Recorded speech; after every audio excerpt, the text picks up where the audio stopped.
They called her a fugitive. History calls her Ona Judge. She was enslaved by George and Martha Washington. Yes, that George Washington. The man celebrated for leading a revolution against tyranny, held people in bondage. Ona Judge was one of them. Born into slavery at Mount Vernon, she was passed down to Martha Washington like furniture. When Martha's son married, Ona was gifted to her daughter-in-law as part of a wedding package. But Ona didn't stay. In 1796, while the Washingtons were preparing to return to Mount Vernon from Philadelphia, Ona ran. She escaped to New Hampshire, leaving behind the nation's most powerful family, not just to flee bondage, but to claim a life they refused to give her. And here's where it gets darker. George Washington didn't just let her go.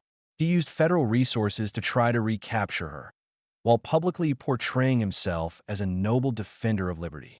He bypassed Pennsylvania's anti-slavery laws by rotating enslaved people every 6 months to avoid automatic emancipation. That's how far he went to protect slavery.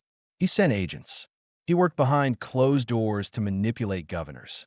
And when that failed, he offered to make Ona's life easier if she returned, because freedom, to him, was negotiable for white men only.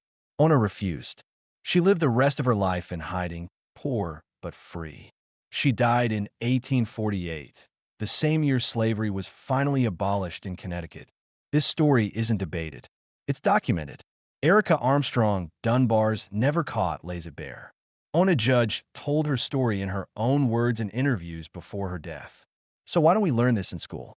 Because it shatters the myth of moral purity. It shows that the man who led a war for freedom used the same power to deny it to others. That America's founding isn't just about ideals. It's about who those ideals were designed to exclude. This isn't rewriting history. This is history.